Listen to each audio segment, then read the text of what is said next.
이튿날이라고 되어 있는데 37절 베나산 사건 이후입니다.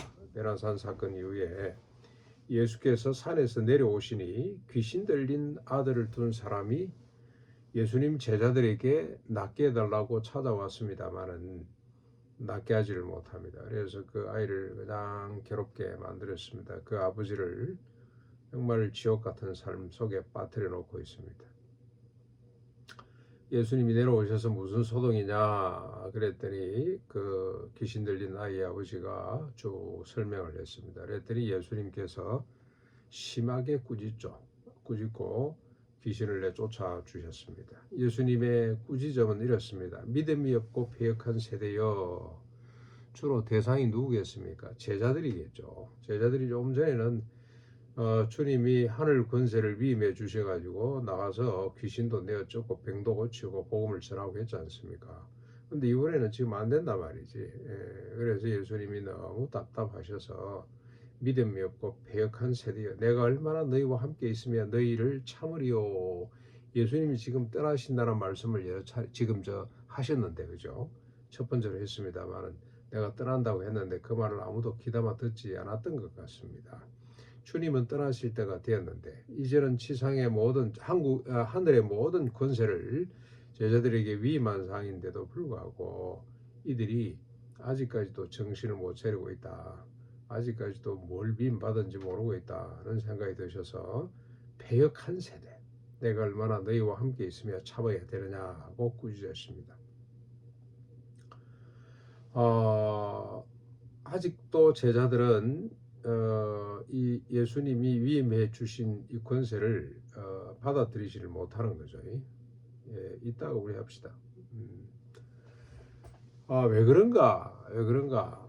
제자들이 왜 아직까지도 이러고 있는가를 생각해 보면 이 제자들의 관심은 세상적인 겁니다. 세상적으로 큰 일이 벌어질 거라고 지금 생각하고 있습니다. 그래서 주님이 위임해 주신 그 따위 이야기에 대해서는 별로 관심이 없습니다. 병 고치고 귀신을 내어쫓고 하는 이런 권세보다도 훨씬 더 그들에게는 더 큰 기대가 있습니다. 그래서 주님께서 제자들에게 다시 말씀을 합니다. 이 말을 귀담아 두라. 너희들 정신 차리고 이 말을 꼭 기억해라. 무슨 말입니까? 인자가 사람들의 손에 넘겨지게 될 것이다. 말씀에 집중을 하십시다. 인자가 사람들의 손에 넘겨지게 될 것이다. 그런데 45절에 보면 그들이 이 말씀을 알지 못하니 이는 그들로 깨닫지 못하게 숨긴 바 되었음이라. 또 그들은 이 말씀을 묻기도 두려워했더라. 예수님이 기껏 하신다는 말씀이 인자가 사람들의 손에 넘겨져서 죽게 될 것이다고 한 이야기입니다. 그렇죠? 이 말을 꼭 기억해라. 십자가에 대한 이야기죠. 십자가는 부활과 이어져 있고 십자가 부활 다음에 무슨 이야기입니까? 자기를 부인하고 날마다 자기 십자를 지는 이 말을 기억하거라. 하나님도 직접 베나산에서 증언하셨잖아요. 이게 지금 기억돼야 될 내용인데 그들이 알지도 묻지도 않더라. 왜 그렇습니까? 우리의 성경에 보면은 숨긴 바 되었기 때문에 깨닫지도 못한 것처럼 되어 있습니다만, 알지도 못하는 것처럼 되어 있습니다만, 그들이 깨달으려고 하지 않기 때문에 그래서 숨긴 바 된 거예요. 이게 이 번역이 조금 문제가 있는 겁니다. 그들이 알려고도 하지 않고 너희들이 깨달으려고 하지도 않고 무슨 뜻인가 하고 골똘히 고민하고 주님 그게 무슨 말씀입니까? 이래야 물음이 될 텐데 관심이 없어. 관심이. 그러니까 그들의 관심은 예수님 이용해서 큰 자리 하나 차지하는 거.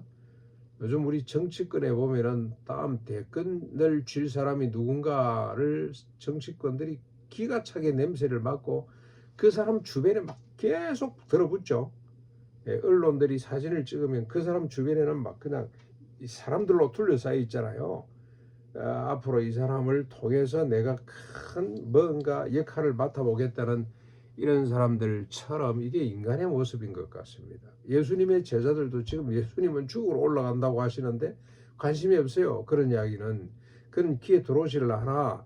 예수를 통해서 이제는 큰 자리를 하나 차지하려고 하는 욕심들 때문에 묻지도 않고 묻는 거 두려워. 주님 그게 무슨 뜻입니까? 혹시 또 진짜 죽는다는 말씀을 하면 어떻게 될까 하는 두려움 때문에 아예 물을 생각을 못하고 있다는 겁니다. 거기에 대한 방정이 46절부터 48절 나옵니다. 제자들이 왜 이러고 있는지 증거입니다. 증거. 46절 제자 중에서 어떤 변론이 일어났습니까? 누가 크냐 하는 변론이 일어나게 됩니다. 그들의 관심은 누가 크냐에 있습니다. 이게 인간의 모습입니다. 좀 전에 말씀드린 한국의 정치권, 지금 현재 정치권에 윤석열이가 탄핵될 것 같으니까 국민의힘도 그렇고 더불어민주당도 그렇고 지금 다음 차기 대권 주자가 누구냐 그 주변에 사람들이 와 모이기도 하고 또 그 사람들과 그 사람들을 이 경쟁이 될 사람들은 비판하고 나오고 이러고 있는 것처럼 예수님의 제자들도 예수님이 지금 죽으러 올라가시고 십자가 지시기 위해서 올라가고 그들에게 하늘 권세를 위임했습니다만 그런 것에 대해서는 관심이 없고 누가 크냐에만 관심을 두고 있습니다. 그러니 부활이 귀에 들리겠습니까? 자기 부인이 귀에 들리겠습니까? 날마다 제 십자를 지고 나를 쫓아라. 이것이 생명이다라고 하는 이야기가 들리겠습니까? 전혀 관심이 없습니다. 오히려 기분이 상하는 말입니다. 그런 말씀을 하면 우리가 지금 모든 걸 버리고 따라오는데 뭔 그런 재수없는 소리를 하냐 이런 분위기입니다. 누가 크냐 하는 논쟁에 예수님이 대답하십니다. 47절 48절 어린아이 하나를 영접하는 것이 곧 나를 영접하는 것이고 나를 영접하는 것은 하나님을 영접하는 것이 된다. 누가 크냐 지상에 이런 관심이지만 하나님의 나라는 어떻습니까? 어린아이 하나가 예수님과 동급 심지어는 하나님과 동급이다. 어린아이 하나가 세상 사람들은 어린아이 지금은 뭐 이 아이들의 인권이 지금은 뭐 하늘을 찌를 듯이 높아졌습니다만은 오히려 어떻게 보면은 부모들보다 훨씬 더 한 것 같습니다만은 이때 당시에는 어린아이들은 존재가 없는 거죠. 그렇죠. 이 카운트에 들어가지도 않고 사람으로 생각을 안 했고 뭐 한때 우리나라도 그랬습니다. 우리 자랄 때만 해도 어린아이들은 뭐 이래 인간 취급을 못 받은 거죠.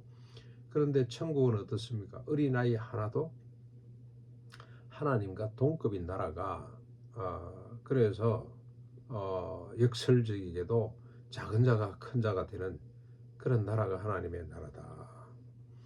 크다 작다 구분이 없는 모든 인간이 존엄하고 평등한 나라가 하나님의 나라 있다는 것 자체가 소중한 나라가 하나님의 나라는 사실을 주님께서 밝히게 됩니다. 그랬더니 49절 50절 요한이 나서서 한마디 합니다. 이런 질문을 했어요.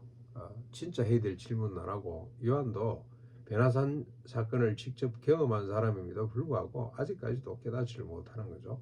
관심이 딴 데 있는 겁니다. 사람들이 왜 못 깨달을까 이런 고민들을 우리가 많이 하잖아요. 왜 이걸 모를까? 관심이 없어서 그래요. 관심.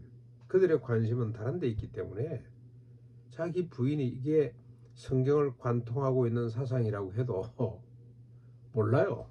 동의를 못해. 오히려 그런 소리를 자꾸 하면 기분 나빠. 요한이 아마 상황을 좀 바꿔보려고 국면 전환용 질문을 한 것 같아요. 뭐라고 질문을 했냐. 내가 오는데 주님의 이름으로 귀신을 내어 쫓으면서 우리를 따르지 않기 때문에 그러지 말라고 내가 금했다는 거죠. 그러자 예수께서 왜 금하냐 금하지 말라 너희를 반대하지 않는 자는 너희를 위하는 자들이라는 말씀을 했습니다. 무슨 말입니까? 귀신 들린 사람을 낫게 하는 것이 중요하지 누구 편이냐는 중요하지 않다는 말이죠. 세상은 귀신 들린 자의 고통에 아무런 관심이 없습니다. 자신의 권위와 입지를 높이는 데만 집중을 하고 있습니다. 그러나 하나님의 나라 우리 주님은 귀신 들린 자의 고통에 관심을 집중하고 계시고 이런 고통당하는 자에게 관심을 돌리는 그들을 돕는 것이 하나님의 나라인데 세상 사람들은 이 귀신 들린 사람이 낫고 있구나. 야, 이 참 귀한 일인데 무슨 권세로 이러지? 아, 예수님의 이름으로 그런 걸. 아이고, 많이 하십시오, 많이 하십시오. 주님의 이름으로 많이 하십시오. 이래야 되는데, 예? 이게 지금 자기를 따르지 않는다고 금했다는 것은 자기 편에 서라는 거 아닙니까? 자기 세력을 확장하고 싶은 생각, 그밖에 없어요. 예. 전도를 하면 꼭 우리 교회 와야 됩니다. 다른 교회 가면 어때? 예수 믿고 구원받는다는 것이 중요하지. 어느 교회 소속이 된다는 거, 그 중요한 거 아니란 말이죠. 그래서 우리가 한때 그런 전도지를 만들어 봤어요. 두레 교회만 오십시오. 이러지 말고 복음을 듣고 짤막하게 복음을 써서 그것도 매주 새로운 어떤 시대 상황에 맞게 써서 말이죠. 그때 그걸 편집해주고 써주는 사람, 우리 안재경 목사님이 그때 그 글을 써주는 바람에 참 그래서 그분이 글쟁이가 된 것 같아요. 그러면 또 우리 사무관사 하던 분이 예쁘게 사진을 만들어서 쪽지를 만들어 조그만한 예쁜 전도지를 만들어서 매주마다 새로운 걸 만들어서 돌리는데, 이 복음을 듣고 복음에 대해서 관심이 있거나 교회에 대해서 관심 있는 사람은 우리 주변에 있는 교회들 속에 5교회를 해봤어요. 5교회 쭉. 그래서 나는 그러면 주변에 있는 교회들이 좋아하고 같이 협력해서 우리 같이 일을 해보자 이럴 줄 알았는데 no thank you, no thank you. 관심이 없어요. 그래서 한 2분 우리가 연합 활동을 좀 시도하다가 포기를 했습니다만, 그러나 계속해서 전도지는 그렇게 만들었습니다. 오늘 제자들의 관심은 누구 편이냐? 누가 크냐? 하나님의 나라 관심은 귀신 들린 사람이 낫게 되는 것. 그게 훨씬 더 누구 편이 되느냐가 중요한 게 아니고 고통에서 벗어나는 것. 이게 하나님의 나라 모습인 것을 잘 대비해서 가르치고 있는데, 오늘도 천국의 가치에 눈을 뜨고 그 가치대로 살아가는 하루가 될 수 있기를 바랍니다.